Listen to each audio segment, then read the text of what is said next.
샬롬. 오늘은 시편 14편을 보도록 하겠습니다.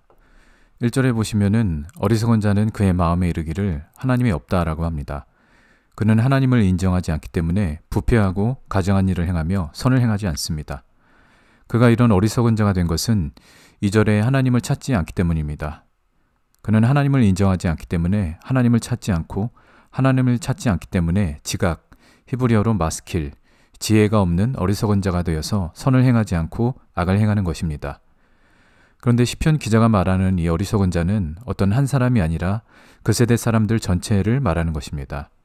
이것은 2절에 보시면 하나님께서 하늘에서 살펴보시니 3절에 모두 다 치우쳐 더러운 자가 되고 부패한 자들이 되고 선을 행하는 자가 하나도 없다는 말씀을 통해서 알 수가 있습니다.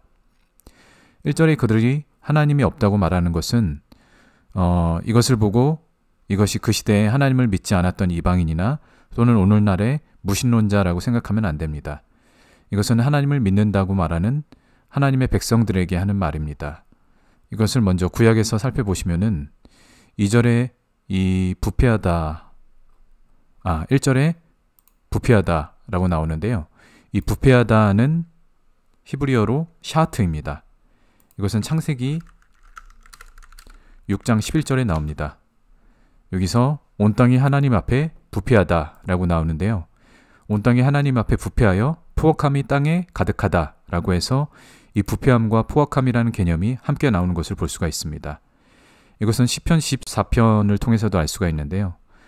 그들이 부패하고 행실이 가증한 이 사람들이 4절에 보시면은 이 죄악을 행하는 자들이 떡 먹듯이 내 백성, 하나님의 백성을 먹는다라고 이렇게 말하고 있습니다. 이것이 바로 그들의 부패하고 포악한 행위들을 이렇게 표현하는 것입니다. 이것은 이제 이 떡을 먹는다, 내 백성을 먹는다라는 이런 표현들은 특히 선지서에 많이 나오는데요. 예를 들면 미가서 3장 2절을 보시면 너희가 선을 미워하고 악을 기뻐하여 내 백성의 가죽을 벗기고 그 뼈에서 살을 뜯어 그들의 살을 먹는다라고 이렇게 미가 선지자는 얘기하고 있습니다. 그런데 1절을 보시면은 이것은 누구에게 하시는 말씀이냐면 야곱의 우두머리들 이스라엘 족속의 통치자들에게 하시는 말씀입니다. 그 당시 하나님을 믿고 하나님을 섬긴다고 하는 이스라엘의 백성들, 그 백성들의 그냥 백성들이 아니라 그들의 우두머리들, 다스리는 자들, 그들에게 이 말씀을 하시는 것입니다. 그들이 백성을 먹는 것이 이제 이 뒤에 구체적으로 무엇을 말하는지 얘기하고 있는데요. 5절에 보시면은 그것은 하나님의 백성을 유혹하는 선지자들이 이 지도자들은 하나님의 백성을 유혹하는 선지자들이고 그들이 자신의 배를 불리기 위하여 평강을 외치는 것입니다. 그리고 또한 11절에 보시면 그들의 우두머리들은 뇌물을 위하여 재판하고 즉 자기의 욕심을 위하여 일하고 말하기를 하나님이 우리와 함께 계신다. 그러니 너희에게 재앙이 없을 것이다. 너희가 평안하다. 평안하다. 라고 그렇게 말하는 것입니다. 예수님도 이런 무리들, 이런 우두머리들에 대하여 경고를 하셨습니다. 마태복음 7장 15절을 보시면은 거짓 선지자들을 삼가라. 그들은 노력하는 자들이고 노력하는 일이다. 라고 이스라엘의 그 양들을 노력해서 그들을 먹는 그런 이리와 같은 자들이다. 라고 이렇게 말씀하셨습니다. 지금 이 시대에도 하나님의 백성을 맡은 사람들과 말씀을 전하는 지도자들은 자신이 이 성경에서 경고하고 있는 것처럼 자기 욕심을 위하여 일하고 있는 것은 아닌지 하나님이 우리와 함께 하시고 우리는 평안하다 이런 축복의 말씀만을 외치고 있는 것은 아닌지 두려운 마음으로 돌이켜봐야 할 것입니다. 만약 그렇게 하고 있다면 그것은 하나님의 백성을 노략질하는 것이 될 수가 있습니다. 시편 43편 3절을 보시면은 시편 기자는 이런 지도자들만이 아니라 그들에게 미혹당한 백성들도 포함하여 모두가 다 치우쳐 더러운 자가 되어 어느 누구도 선을 행하는 자가 없다고 한탄하고 있습니다. 여기서 이 치우치다라는 것은 히브리어로 수루입니다. 수루는 하나님의 길에서 좌우로 치우친다라는 성경에 자주 나오는 그런 표현에도 사용되고요. 그리고 또 다른 시편 119편 102절을 보시면 내가 주의 규례를 떠나지 않았다라고 하는데 이 주의 규례들을 떠나다, 이 떠나다가 바로 수르입니다. 그래서 이 치우친다라는 것은 하나님의 말씀에서 멀리 떠나가는 것을 말합니다. 바울은 로마서 3장 10절에서 12절을 보시면은 이 말씀을 인용을 했는데요. 기록된 바 의인은 없나니 하나도 없고 깨닫는 자도 없고, 그리고 12절에 다 치우쳐 함께 무익하게 되고 선을 행하는 자가 하나도 없다라고 하면서 시편 14편 3절 말씀을 인용했습니다. 그런데 이 바울이 이 말씀을 누구에게 하는 것이냐면 9절에 보시면은 유대인이나 헬라인이나 모두가 죄 아래 있다라고 하면서 이 얘기를 하는 것입니다. 이 헬라인은 이제 이때 당시에 이방인들을 말하는 것이고요. 즉 유대인이나 이방인 모두에게 이 말씀에 해당된다라고 그렇게 얘기하고 있는 것입니다.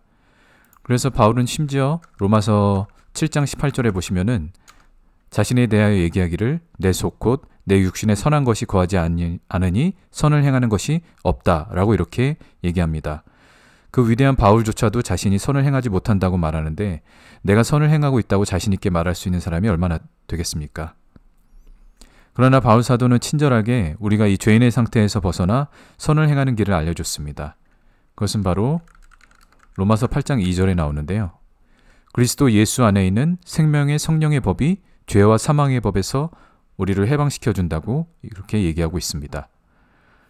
그래서 우리를 그 어리석게 만들고 우리를 어리석은 자가 되어 악을 행하게 하는 그 죄와 사망의 법에서 해방시키는 것은 그리스도 예수의 생명의 성령의 법인 것입니다.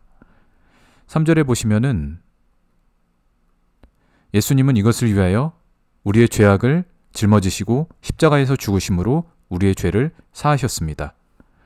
시편 14편에도 이것이 예언되어 있는데 6절에 보시면은 너희가 가난한 자의 계획을 부끄럽게 하나 오직 여호와는 그의 피난처가 되시도다 라고 이렇게 말하고 있습니다. 여기서 이 가난한 자는 히브리어로 아니라는 히브리어가 쓰였습니다. 그리고 이 아니라는 히브리어는 아나라는 동사형 히브리어에서 파생된 단어인데요.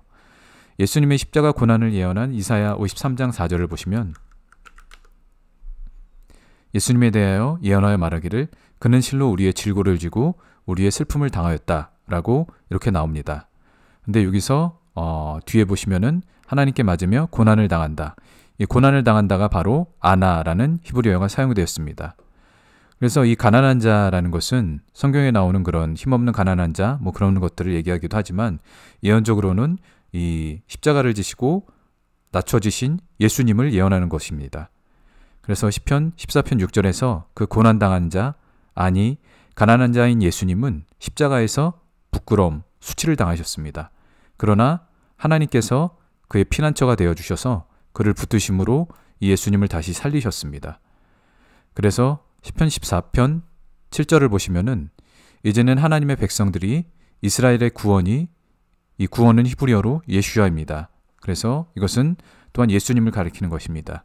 이스라엘의 구원이신 예슈아께서 시온에서 나오기를 원하고 있다고 합니다. 이것은 이사야 2장 3절을 보시면은 여기에 예언된 말씀을 이렇게 이것과 연결되는 개념인데 여호와의 말씀이신 이 뒤에 보시면은 율법이 시온에서 나올 것이요 여호와의 말씀이 예루살렘에서 나올 것이다 라고 합니다.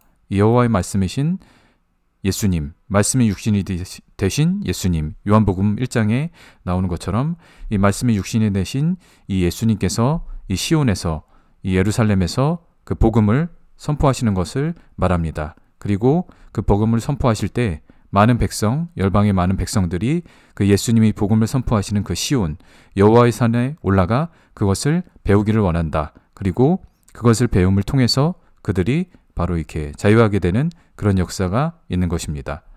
그래서 이것으로 인해서 이 시편 14편 7절 후반에 나온 것처럼 그의 백성, 하나님의 백성이 포로된 곳에서 돌아오게 되는 그런 역사가 있고 그들이 돌아올 때 그들이 기뻐하고 즐거워하게 되는 것입니다. 누가복음 4장 18절을 보시면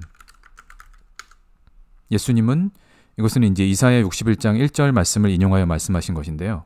주의 성령이 내게 임하였으니 그것이 바로 가난한 자에게 복음을 전하고 가난한 자에게 복음을 전하게 하시려고 내게 기름을 부으시고 나를 보내사 포로된 자에게 자유를, 눈먼 자에게 다시 보게 함을, 억눌린 자를 자유롭게 하기 위해서 그렇게 은혜의 해를 전파하게 하려 하셨다라고 아주 유명한 말씀을 말씀하셨습니다. 여기서 포로된 자에게 자유를, 이것이 바로 이스라엘, 그의 백성을 포로된 곳에서 돌이키신다는 것의 성취인 것입니다. 그래서 예수님은 이렇게 아주 명확하게 시편에 예언된 말씀들을 자신이 성취하고 있음을 이렇게 명확하게 말씀을 하셨고요. 그리고 사도행전 10장 38절을 보시면은 베드로는 이것이 바로 아까 예수님이 인용하신 그 말씀에 대해서 하나님이 나사렛 예수에게 성령과 능력을 기름 붓듯 부으셨다. 그래서 그가 두루 다니시면서 선한 일을 행하셨다라고 이렇게 얘기하고 있습니다. 예수님께서 그 복음을 전하셔서 포로된 자, 갇힌 자들을 자유하게 하신 그 일들이 바로 베드로는 이것이 바로 선한 일, 이 시편에 나오는 선을 행하는 자가 하나도 없다라고 이렇게 나오는데 바로 예수님께서 그 선을 행하는 자, 선한 일을 하신 것이라고 이렇게 얘기하는 것입니다. 그래서 예수님이 바로 하나님께서 그 하늘에서 굽어보셔서 찾으시는 선을 행하는 자가 먼저 되셔서 그래서 지각이 없고 무지하며 죄악을 행하는 우리들을 자유케 하신 것입니다.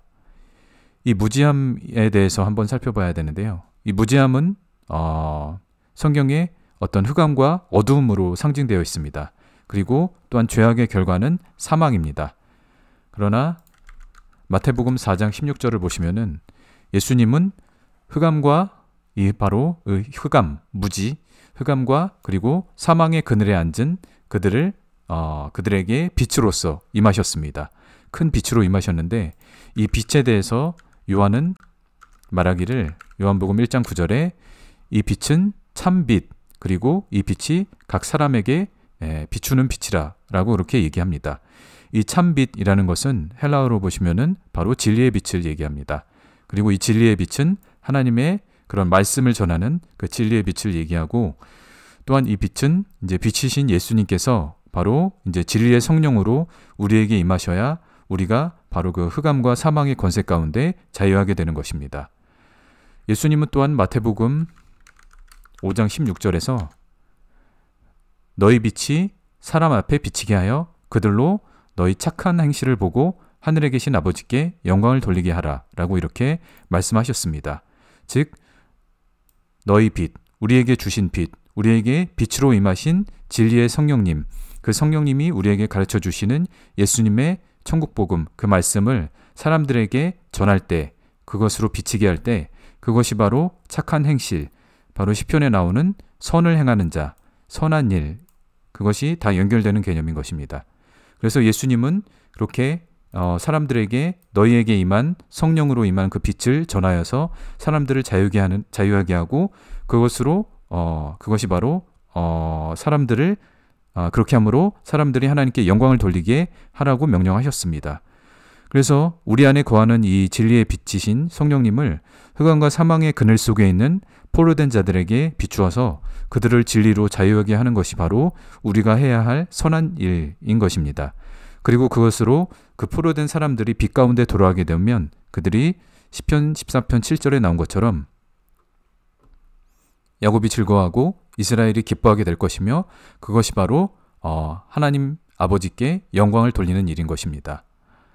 그래서 우리가 오늘 배운 짧은 말씀이지만 이 시편 말씀을 통해서 이 말씀을 듣는 모든 분들이 그 진리의 빛을 구하고 그 빛이 임하여 자유하게 되며 또 그 빛을 사람들에게 비추어 하나님께 영광을 돌리게 하는 바로 하나님이 찾으시는 선을 행하는 사람들이 되기를 기원합니다. 그리고 그것을 위해서 각자의 자리에서 주님의 말씀을 붙들고 성령님을 구하시기를 바랍니다. 오늘 강의는 여기까지입니다. 감사합니다.